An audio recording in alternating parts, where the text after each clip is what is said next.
ABC Media-ի տաղավարում այս պահին զրուցելու եմ միջազգայնակետ Խաչիկ Տեր-Ղուկասյանի հետ։ Բարև ձեզ, պարոն Ղուկասյան, շնորհակալ եմ, որ այստեղ եք։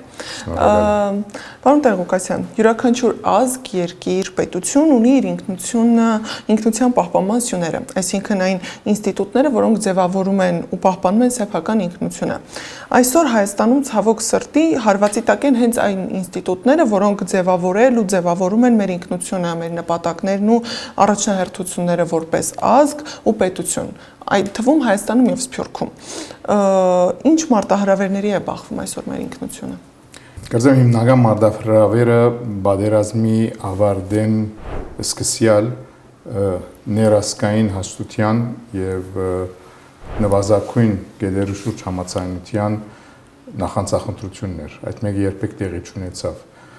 Եվ երկրորդը անդրադառնալ թե որքան կարևոր է Սփյուռքյան գործոնը ռազմավարական իմաստով Հայաստանի համար։ Չեմ ասել, որ ուրեմն հրաշքներ գնար գործել, բայց իսկապես շատ կարևոր եղավ այդ գործոնը 88-91 Արցախյան շարժման, երկրաշարժի եւ անկախության գործընթացի դարիներուն ամեն ինչ այդ մեկը կվկայե եւ նույնիսկ Հայաստանի վերաշինության գործի մեջ, բայց այսօր բոլորովին ոչ միայն հանդեսված է, այլ կարծես ուրացված է այդ գործոնը։ Բայց հիմնականի մեջ ամեն ինչ հոստեղ են կսկսեր։ Ամիջապես հետո Հայաստանի կգարձեմ, պիտի ստացնեմ, որ իմ դիդարգումներս դուրս են դիդարգումներն, այսինքն ես չեմ ապրիր հայաստանյան իրականությունը, կհետևիմ հայաստանյան իրականության ընդհանրապես լուրերուն միջոցով եւ շատ հստակ է թե քաղաքական բևեռացումը որ գար դերևս շատ ոնց սոցիալական քաղաքական բևեռացումը վերաճեցավ քաղաքական երկբևեռման եւ այդ մեկը խորացավ պատերազմեն ամիջապես հետո եւ երթանեն խորանա այս կնշանակե որ Հայաստանի քաղաքական վերնախավի մեջ սկսելով նույնինքն իշխանություններ են, որոնք ընդրություններ 2021-ին շահեցան, կովկովիկալու եւ նվազագույն գարմիր քիզերու շուրջ համաձայնությունը կոյացնելու, դարձ քաղաքական գամք չկա։ Եվ ամեն մարդ կսպասի թե ով պիտի դիրանա իշխանության, որովհետեւ իր պատկերացումը այդ ծեր ասած հիմնասյուներուն կամ ինստիտուցիոններուն ասկային ինքնության հարցով տնե եւ առաջանցի։ Բայց գիտեք ժողովրդավարությունը եւ մասնավորապես Հայաստանի նման խիստ խոցերի փոքր երկրի եւ պետության համար ժողովրդավարությունը միայն ընդրություններուն հաղթելը չէ։ Ժողովրդավարությունը նաեւ կարողությունն է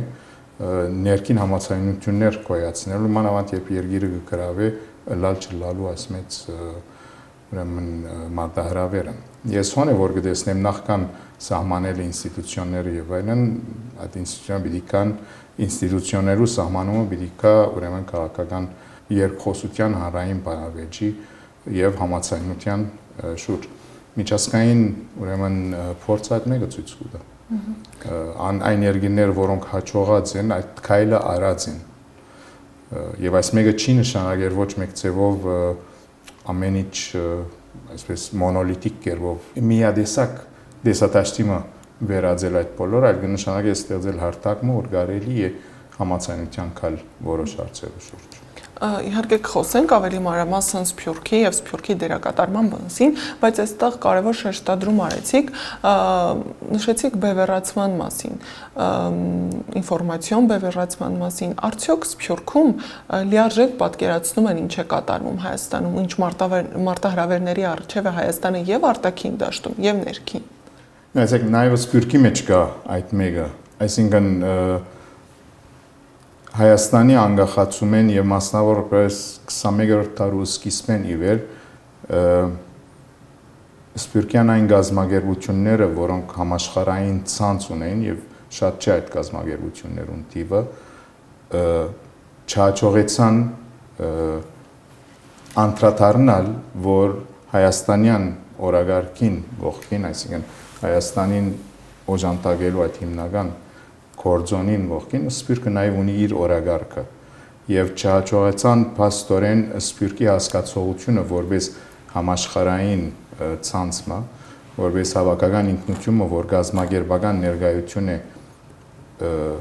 տարածված Եվրոպայեն մինչև հյուսիսային հարավային Ամերիկա, Միջին Արևելք եւ մինչև իսկ Ավստրալիա չհաջողեցան վերաշխուժացնել, վերագազմագերվել այդ հասկացողությունը։ Դեպաբար սփյուռք հասկացողությունը շատ կապվեցավ Հայաստանին, հայաստանյան օրագարկին։ Եվ այդ մեկը մասնավորապես բادرազմեն հետո ցույց տվավ, որ բարձավես այս անդամալա լուծած այն ինչ որ սփյուռք կգոչենք, այսօր շատ հստակ չէ տերմինի հասկացողությունը, թե նույնն է բոլորին համար, թե ոչ։ Ուրեմն նախ եւ առաջ այդ մեկը չի եղած սփյուռք։ Հետեւաբար սփյուռքի մեջ նախ ասեմ, որ բարձր որ շատ մեծ չէ թիվը այն սփյուռքահայերու, որոնք լիովին կրնան հասկանալ հայաստանյան իրականությունը հետևելով լուրերուն միայն։ Այսինքն անոնք, որոնք ամեն օր հետևին հայաստանյան լուրերուն, բարձր որ քիչ է այդ թիվը։ Եվ ընդհանուր առմամբ հոնալ ենթադրեմ, որ բևերացում, այսինքն մարդիկ գլսեն հետևին այն լուրերուն, որոնք իրենց համար հաճելի գտվի։ Քննադատական մտածողությունը հոնալ դակավին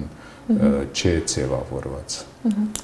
Վերադառնալով ինքնության թեմային, երբ խոսում ենք ազգային ինքնության վերաիմաստավորման մասին, ինչն է ըստ ձեզ այսօր ամենախոցելին՝ գաղափարական հիմքերը, թե սերնդային ընկալումները։ Ինչ որ դեղի չունեցավ անկախութենեն հետո, ես կխոսեմ սփյուռքի դիդանգին, չէ։ Սփյուռքի դիդանգունեն ուրեմն իդեալականացած էր Հայաստանի անկախությունը։ Եվ իրողությունը այն է, որ հասարակագիտական իմաստով եւ մասնավորապես անկախութենեն հետո սերնդափոխության իմաստով ճանաչումը կամ ճանաչողությունը այնքան էլ չկարողորվեցավ։ Եվ 20-ի պատերազմը, ես կսեմ նույնիսկ որոշ հատվածի, սփյուռքի մեկ կարևոր հատվածի համար ոչ միայն 20-ի պատերազմը, այլ 2009-ի պրոտոկոլներուն, 2008-2009 պրոտոկոլներուն հարցը ինչ որ չափով ապտակ մի եղած էր։ Չէ, ուշքի գալու ուրեմն հրավերը ավելի լավ հասկանալու համար հայաստանյան իրականությունը եւ մասնավորապես որ սերնդափոխություն դեր ունեցած է, չէ, կխոսենք այսօր անկախության սերունդի մասին, կխոսենք կարևոր թիվով ուրեմն սփյուռքահայերու մասնավորապես Միջին Արևելքեն Հայաստան դեղափոխվելու հաստատվելուն մասին, բայց նաև խոսին նաև կարևոր թիվով հայաստանապնակ հայերու, որոնք ցկեցին եւ սփյուռք կացին գազմելու համար այն ինչ որ գոչեն նոր սփյուռք, այդ տերմինը ինձ չի ամոզեր, ես կսեմ տնտեսական արդակաղթ եւ նոր իրականությունը, որ շոշափելի է նույնիսկ, եւ մեկ օրինակի համար Գլենդելի փողոցներում մեջ կգալի։ Գտեսնի այդ մեկը։ Ուրեմն չհաջողեցանք այդ մեկն էլ իդեալականացած էինք հայաստանյան իրականությունը, հետևեցանք եւ չհասանք սփյուռքյան գազམ་ակերպությունը, սփյուռքյան այդ գլխավոր գազམ་ակերպությունները որ կան, չարին այն շատ կարևոր որոշումը, որ պետք էր կողքովիկային եւ թերևս ուշադիր լալով սփյուռքյան որոշ մտավորականներու զգուշացումներուն եւ սփյուռքյան դարբեր այլ գազམ་ակերպություններու կողմէ առաջ տարված հետազոտություններուն,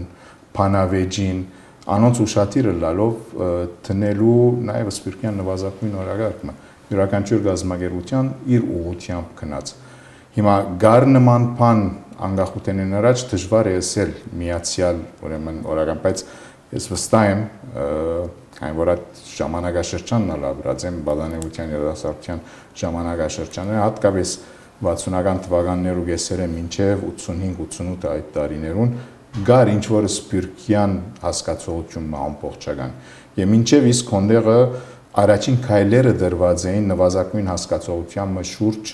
ուրեմն համախմբվելու։ Խոսքս կվերապերի օրինակի համար 1965-ին, երբ երեք քաղաքական կուսակցությունները ասին, որ շատ լավ բادرազմը իր ղարքին այսօր ուրեմն կարևորը մեզի համար մորցված ցեղասպանության հարցը օրագարկի վրա տնելն է եւ 20 տարի են աստորեն հաջողեցան մորցված չագետված ցեղասպանությունը օրագարկի վրա տնել եւ ոչ պետություն կար, ոչ pedagogan աջակցություն կար 75-ին լիբանանյան բادرազմը երբ բայտեցավ քաղաքացիական բادرազմը երեք քաղաքական կուսակցությունները կողքով եկան ասելու համար որ մենք պիտի որտենքրենք թրական չեզոքությունը մինչև իսկ 88-89 այդ տարիներուն այդ համացայնությունները գային Ուրեմն նույնիսկ եթե դեղը չէր քրված, թե ինչ է սպիրկը, գար հասկացողն եւ գար ամբողջ գործընթացը, շուտ ասենք շրջադարձային իրողությունները Արցախյան շարժումը, երկրաշարժը, Հայաստանի անկախություն եւ անոր հաջորդած բոլոր գործունեությունները ներառյալ Հայաստանի մեջ տնտեսական անցումը, այդ բոլորը սպիրկյան գազագերբությունները եւ իրենց ղեկավարությունները չկարողացան քայլ բահել փոփոխվող Հայաստանի հետ եւ Ինչի կարիք ունի այսօր հայ մարդը, որը ապրում է այս ամենը՝ պատերազմ, արտաքին ու ներքին դաշտում, պարտություն, երբեմնի հաղթանակի սիմվոլների կորուստ, արդյոք ժամանակն է, որ ինքնությունը սկսենք դիտել ոչ թե որպես ժառանգություն, այլ որպես պատասխանատվություն։ Այո, բայց գաղում ունի, որ հայ մարդու մասին խոսենք։ Ուր է այդ հայ մարդը, որովհետև եթե ենթակայական հարցադրումն է այս մեկը, յուրաքանչյուրը ունի իր շրջապատը, իր անմիջական գարիքները եւ իր անմիջական ուրեմն պատկերացումները, թե իր կյանքը ինչ պիտի լա։ Եթե հավաքական կերպով խոսենք հնար, պետք է ասել, թե մեկ իրականություն է հայաստանյան ամենօրյա իրականությունը, ուրիշ իրականություն է շատ հավանաբար Արցախեն բռնի դեղահանվածներու առօրյա իրականությունը եւ այլ իրականությունն է սպիրկյան դարբեր համայնքներու մեջ գործող սպիրկահայու իրականությունը։ Մեծակույն մարդահրավերը ստեղծելն է այն հարթակները, ուր կարելի է առնվազն բանավեճը սկսել, առնվազն զրույցը սկսել, առնվազն իրարու հասկանալու եւ հայ լալու ամենաբարձ, ասենք 0 գեդի ենթադրութենեն գերդելու ինչ որ ավելի բան։ Ես կգարձեմ, որ եթե Հայաստանի քաղաքական վերնախավը ադենին անդրադառնար, որ նման հարթակը անհրաժեշտ էր լավ խոսքերեն, գենացներեն անտին, սելգուզեմ կարևոր համայնքներու ինչ որ ներկայացություն Հայաստանի մեջ կամ առնվազն համահայկական խորհուրդը, որ Հայաստանի եւ սպիրկի ներկայացուցիչները գնային կովիկալ եւ որոշ հարցերու շուրջ ցայնով եւ կվեորով որոշում առներ, թերևս ուրեմն շատ կարևոր քայլ առաջ դված կլայինք առաջին պատերազմի հաղթանակին հետո։ Այդ մեկը դեղի չունեցավ։ Նախընտրությունը միշտ դրվեցավ սպիրկի յուրաքանչյուր համայնքի, յուրաքանչյուր գազագերբության հետ գապ հաստատելու եւ սպիրկյան համայնքներն ալ բացառություններով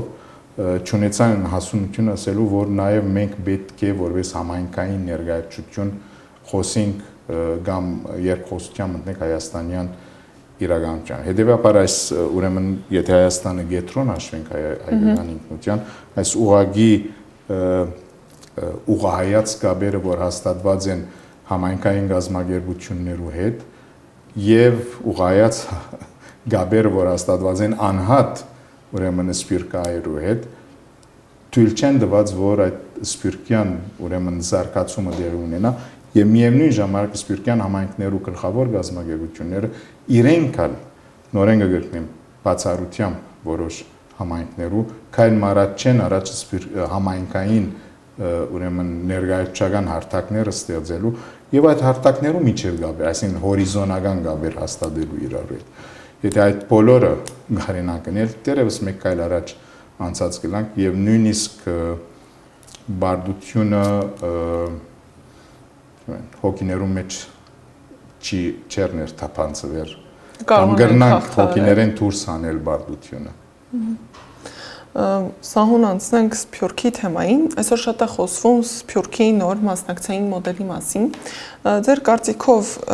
ինչն է փոխվել վերջին տարիներին, Սփյուռքը փոխվեց, թե Հայաստանը փոխվեց։ Երկուքն ալ փոխված են այն դարբերությամբ, որ կան մնայուն հաստատություններ։ Հայաստանի բարակային pedagogan ինստիտուցիոններն են, իսկ Սփյուռքի բարակային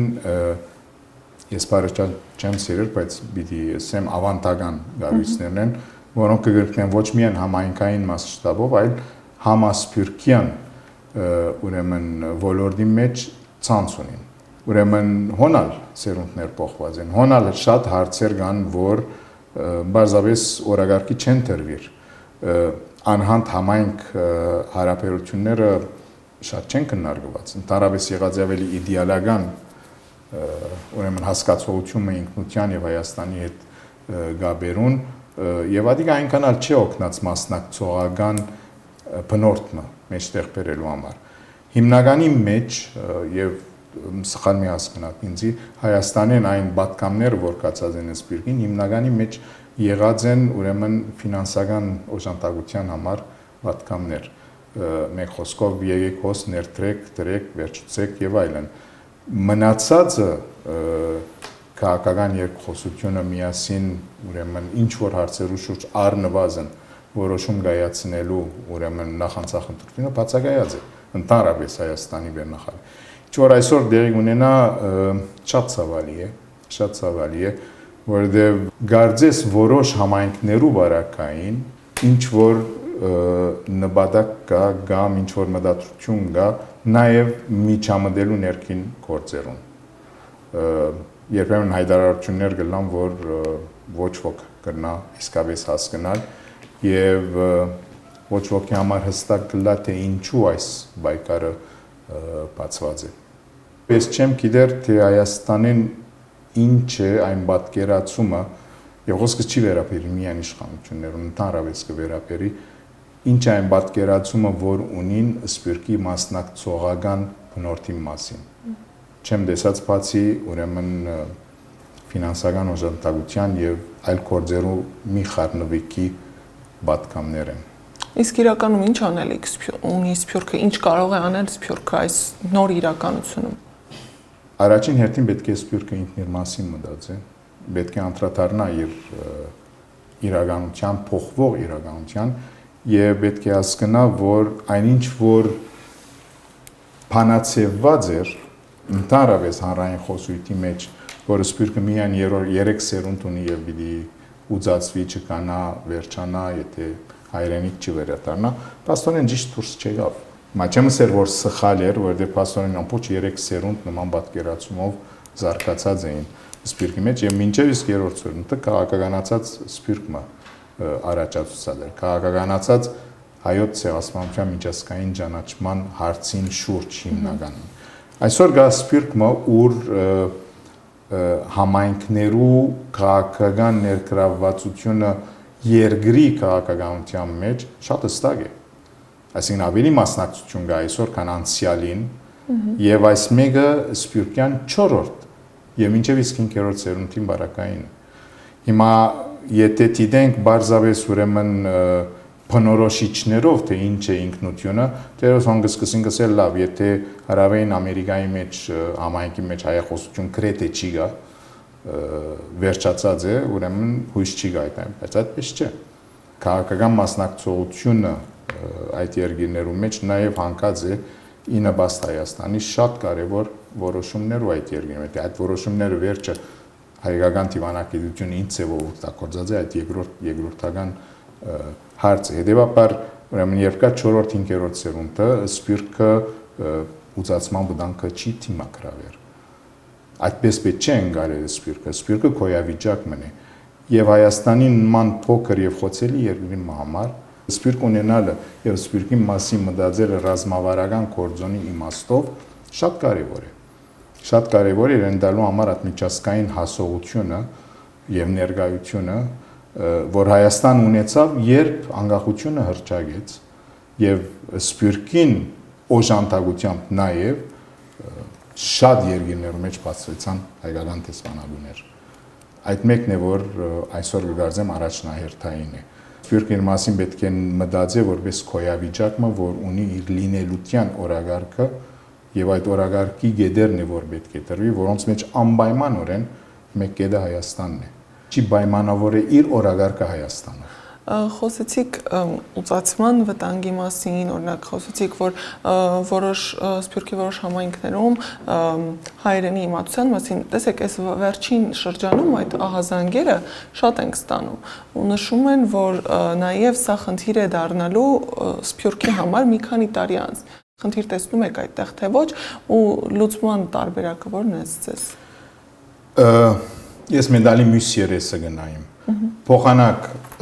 հետևողական օրենս զգուշացնելու եւ վախցնելու թե ինչ կլա, եթե ուզածմումը շարունակվի, եթե այս չնեք, այն չնեք եւ այլն, այսինքն փոխանակ վերադառնալու փնորթիմը, որ պետք է իր զարգացումը ապրել նաեւ մտավորական իմաստով։ Մենք նայենք մեդալի մյուս երեսին, այսինքն դիտարկենք թե սպյուրքի մեջ ինչ նախաձեռնություններ այսօր դեղի ունենան,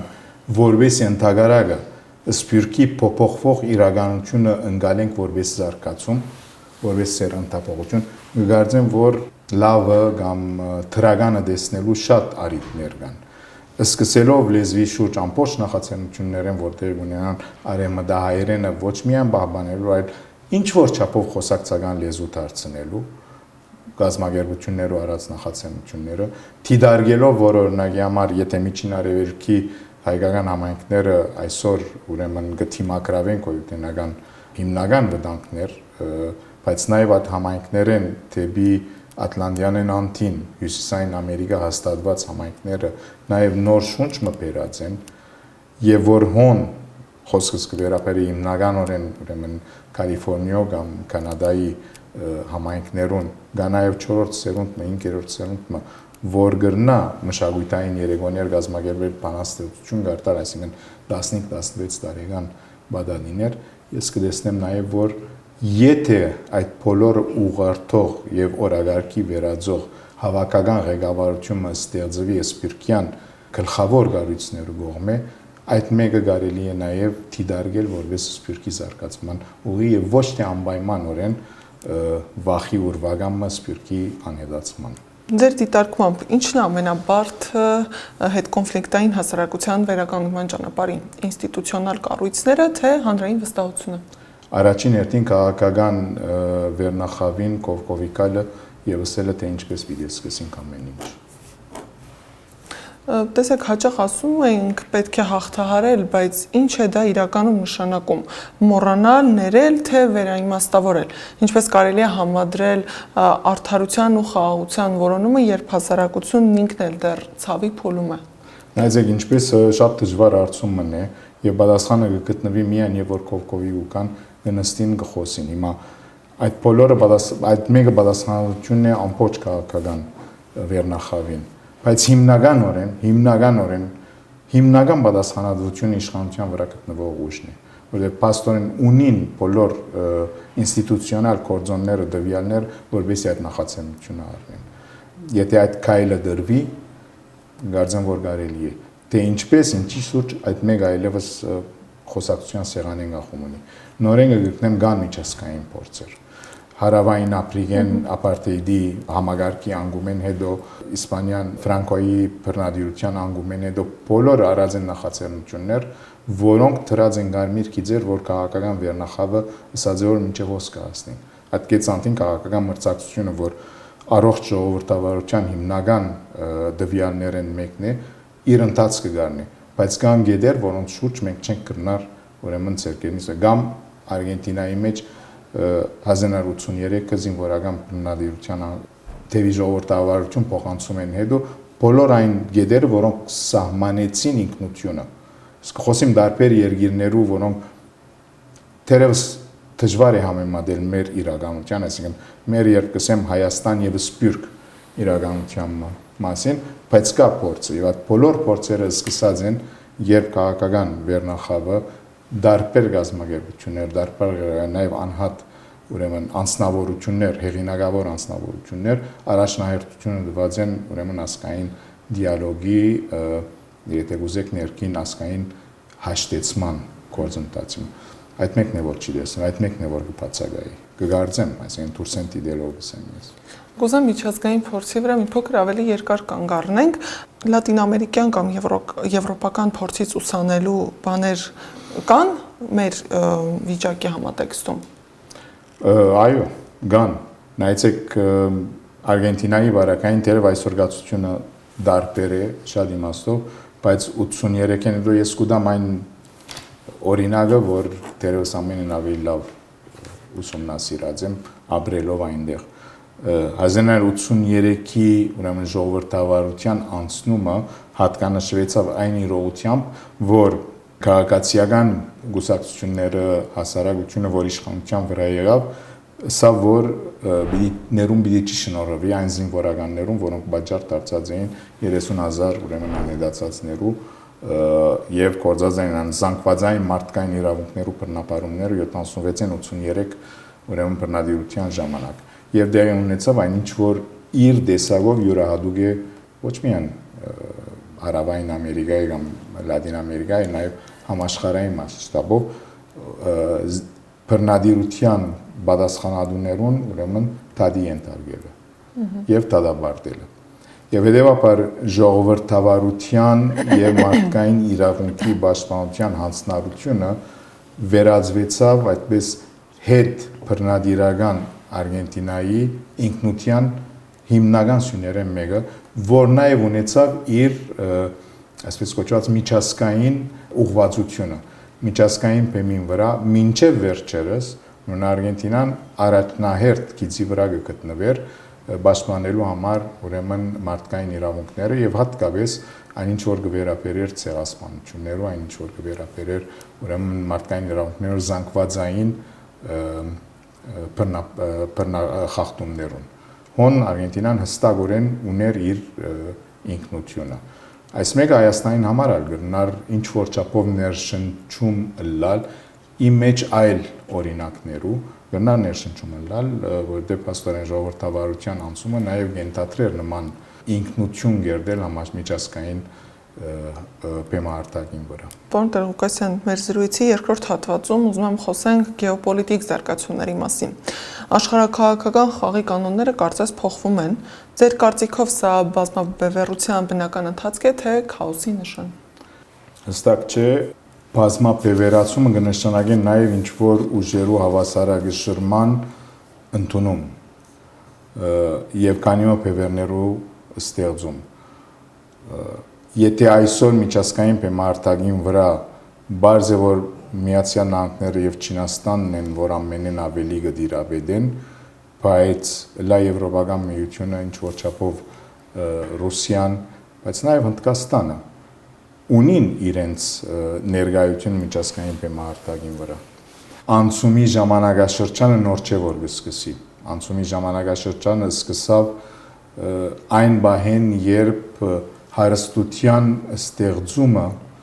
դեղափոխվեցավ դեպի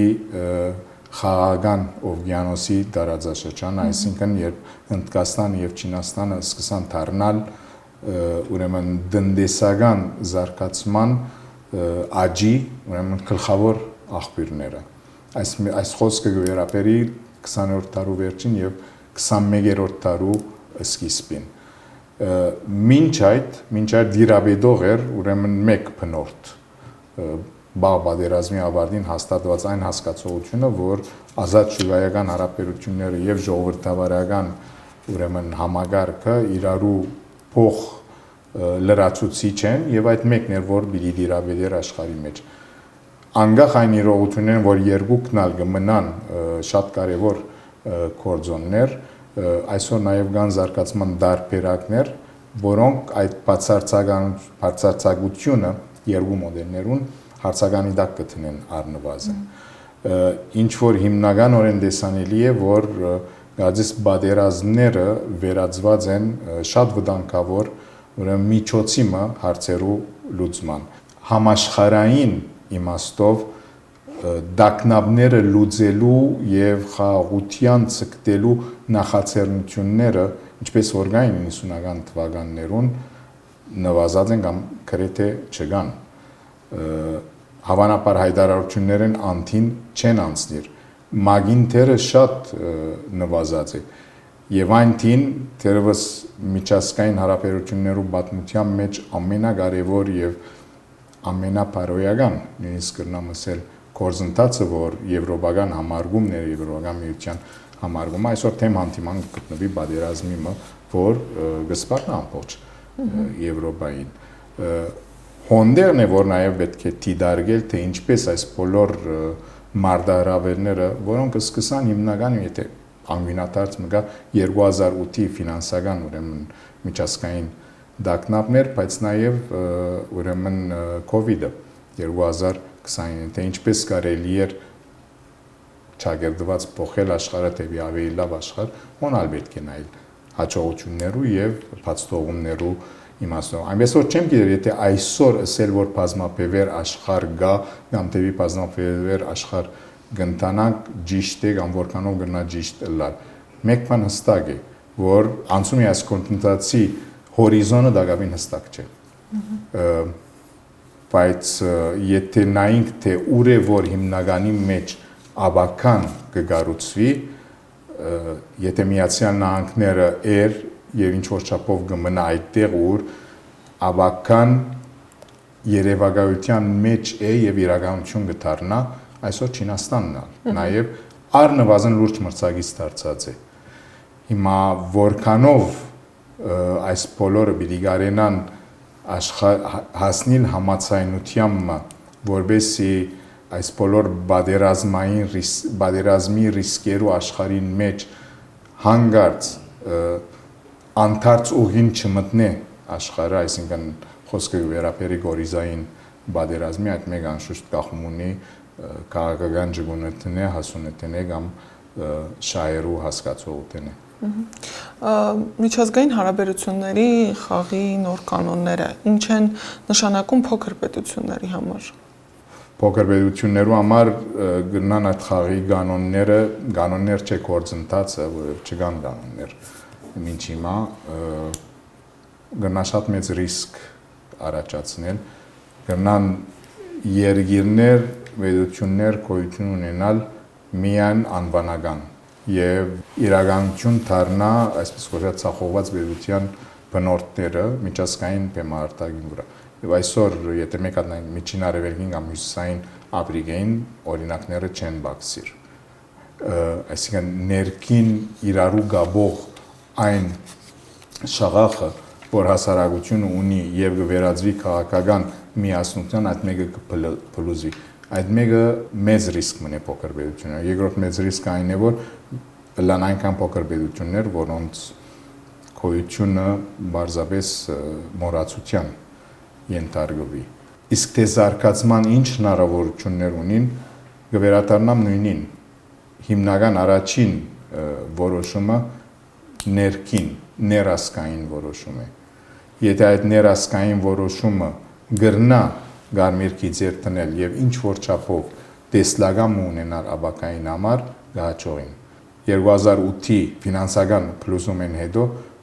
փոքր երկիրներ, փոքր պետություններ, Իսլանդիան օրինակ համար նման որոշումներ արավ դարբեր ժամանակաշրջաններում։ Այսինքն 10 քաղեց եւ գրծավ։ Ուրեմն այդ փլուզումը հիմա բادرազմի հարց չէ այս մեկը, բայց նաեւ շատ ծանր են այսօր տնտեսական փլուզումները երկիրներու համար։ Նախին խորհրդային դարածքին Էստոնիան որոշում արած էր օրինակի համար լալու համար առաջին պետությունը, որ ամեն ինչ թվայնացուց, առանց վախնալու, ամեն ինչ թվայնացուց։ Նման քայլեր շատ կարևոր են փոքր պետություններում եւ հոն անգախ ներքին համացանության պայմանավորող կորձոնեն շատ կարևոր է նաեւ մտավորական ներդրումը աբական դեսնելու թեգուզ եւ քրագանությամբ, թեգուզ եւ ֆիլմերով, թեգուզ եւ ինչ որ չափով, բայց անպայմանորեն ուրեմն աշխատանքային թուղթի վերածելու իմաստով այդ կորձոնն շատ կարևոր է։ Հայաստանը կարող է արդյոք ձևավորել իր ինքնուրույն արտաքին քաղաքական լեզուն առանց մեծ կենտրոնների ստվերի տակ հայտնվելու։ Շատ դժվար է, գրեթե անկարելի, իմասնավոր է այս վիճակի մեջ, որովհետև ներքին ուրեմն համացայնությունը թե ինչ պիտի լա այդ մեկը չկա։ Որքան որ դուրս են կարելի է տեսնել Հայաստանի արտաքին քաղաքականությունը ամբողջականորեն, գրեթե ամբողջականորեն կպայմանավորվի ուրեմն տարածաշրջանային մեծ պետություններու եւ ոչ տարածաշրջանային մեծ պետություններու շահերու փախումով կամ շահերու հանդիպման գետրոնին։ Հոն որոշումներ առնելու կարողությունը այնքան հստակ չէ Հայաստանի բարակային, մասնավորապես որովհետեւ երկիրը մանավանդ պատերազմին հետո շատ խոցելի է։ Տնտեսական իմաստով խոցելի է, քաղաքական իմաստով խոցելի է, ապահովության կամ անվտանգային իմաստով շատ խոցելի է Եվ նոր են գսեմ մեկնագետը գներեք որ գշեշտեմ այս յետը, բայց մեկնագետը ինձ համար միշտ ներասկային ուրեմն գործոնն է։ Եթե հոնդրվեցավ առաջին քայլը, կենթադրեմ որ մեր մեջը գա պատմական բավական իմաստություն այդ քայլեն հետո նաև ինչ անելու մասին մտածելու։ Իսկ եթե պիտի սպասենք որ այդ մեկը որոշի մեծամասնությունը, որ միշտ մեծամասնություն է, որովհետև փոքրամասնական մեծամասնություն է, այդ մեկը միշտ երկիրը խոցելի պիտի բայ։ Շնորհակալ եմ զրույցի համար։ Հիշեցնեմ, տաղավարում զրուցում էի միջազգայնագետ Խաչիկ Տեր-Ղուկասյանի հետ, այս ժամի համար նախատեսել էինք այսքանը, շարունակեք հետևել ABC Media-ին սոցիալական բոլոր հարթակներում, YouTube-ում, Facebook-ում, Telegram-ում, WhatsApp-ում, TikTok-ում ու Instagram-ում, կամ այցելեք մեր պաշտոնական կայք www.abcmedia.am։ Ժամը 18-ին եթերում կլինի ABC Newsroom-ը, տաղավարում կաշխատի իմ գործընկեր Աննա Սարգսյանը։